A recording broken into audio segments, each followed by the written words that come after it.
மதுரை மீனாட்சி பதிப்பகம் வழங்கும் சுருக்கெழுத்து ஒலிநாடா. தமிழ் சுருக்கெழுத்து உயர்வேகம். நிமிடத்திற்கு 120 வார்த்தைகள் வினா. ஆகஸ்ட் 2023. முதல் தாள். குரல் கொடுத்துள்ளவர் Madurai cookie Jayabalan. Pretty comments. மாண்புமிகு பேரவை தலைவர் அவர்களே, மாண்புமிகு நிதியமைச்சர் அவர்களால் சட்டமன்ற பேரவையில் தாக்கல் செய்யப்பட்ட இந்த ஆண்டிற்கான நிதிநிலை அறிக்கை குறித்து பேசுவதற்கு வாய்ப்பளித்த தங்களுக்கு எனது நன்றியை தெரிவித்துக் கொள்ள கடமைப்பட்டுள்ளேன்.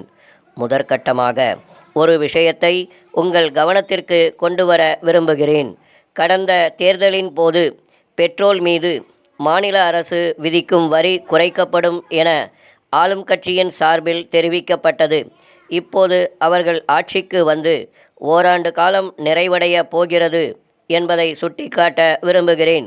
இதுவரையில் பெட்ரோல் விலையினை குறைக்க மாநில அரசு தனது பங்கிற்கு எந்த நடவடிக்கையும் எடுக்கவில்லை என்பதை எடுத்துக்கூற கடமைப்பட்டுள்ளேன். எனவே இது குறித்து விரைந்து நடவடிக்கை எடுக்க வேண்டுமென்று கேட்டுக்கொள்ள விரும்புகிறேன். அடுத்ததாக, கடந்த சில மாதங்களாக கட்டுமானப் பொருட்களின் விலை உயர்ந்து வருவதை அரசின் கவனத்திற்கு கொண்டுவர விரும்புகிறேன். ஆகவே அரசு இதில் தலையிட்டு உற்பத்தியாளர்களுடன் கலந்து பேசி நடுத்தர மக்கள் பாதிக்கப்படாத வகையில் விலைகளை குறைக்க வேண்டுமென கேட்டுக்கொள்ள விரும்புகிறேன். அதிலும் குறிப்பாக சிமெண்ட் விலையை பெருமளவு கட்டுப்படுத்த வேண்டுமென்று குறிப்பிட்டு சொல்ல விரும்புகிறேன். அடுத்தபடியாக, கூட்டுறவுத்துறையை பொறுத்தவரை கூட்டுறவு வங்கிகளில் 5 சவரன் வரை நகைகளை அடமானம் வைத்து கடன் பெற்றவர்களுக்கு வட்டி தள்ளுபடி செய்யப்படும் என்று அரசு அறிவித்தது. அதனை விரைவில் அமல்படுத்தி கடனை முழுவதுமாக திருப்பி செலுத்துவோருக்கு நகைகளை திரும்ப வழங்க வேண்டுமென்று கேட்டுக்கொள்கிறேன்.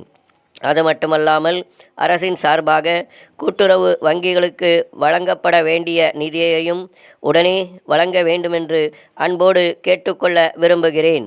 இந்த ஆண்டு வழங்கப்பட்டுள்ள நிதிநிலை அறிக்கையில் பல நல்ல அம்சங்கள் உள்ளதை நான் உள்ளபடியே பாராட்ட விரும்புகிறேன்.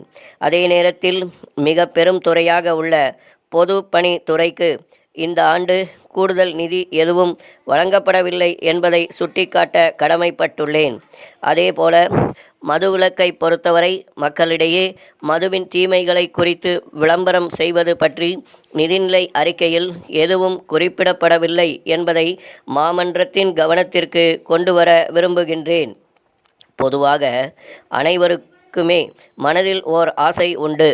அதாவது தான் முதலிடத்தில் வரவேண்டும் என்பதே அந்த ஆசை. பள்ளியில் படிக்கின்ற போது அந்த வகுப்பில் முதலிடத்தில் வர வேண்டும். ஓட்டப்பந்தயத்தில் ஓடும்போது முதலில் வர விரும்புவார்கள். அதேபோல நம்முடைய மாண்புமிகு முதலமைச்சர் அவர்கள் நமது நாட்டிலேயே தமிழ்நாடு முதலிடத்தில் வர வேண்டும் என்று பாடுபட்டு கொண்டிருக்கிறார்கள். இதை உள்ளபடியே நான் இந்த மன்ற உறுப்பினர்கள் அனைவரின் சார்பாகவும் பாராட்ட கடமைப்பட்டுள்ளேன்.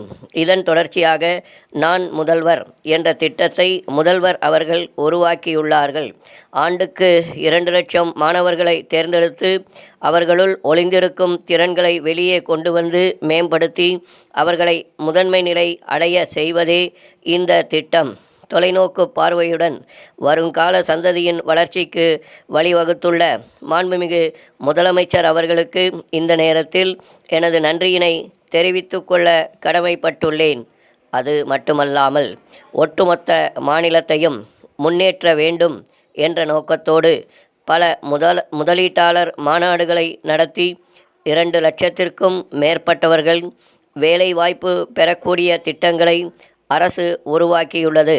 அதற்காக இளைய தலைமுறையின் சார்பாக நான் நன்றி பாராட்ட கடமைப்பட்டுள்ளேன். மாண்புமிகு பேரவைத் தலைவர் அவர்களே, இந்த வரவு செலவு திட்ட பொது விவாதத்தில் இந்த அளவுக்கு பேசுவதற்கு எனக்கு வாய்ப்பு வழங்கிய தங்களுக்கு மீண்டும் நன்றி தெரிவித்து இத்துடன் எனது உரையை நிறைவு செய்கிறேன். ஸ்டாப்.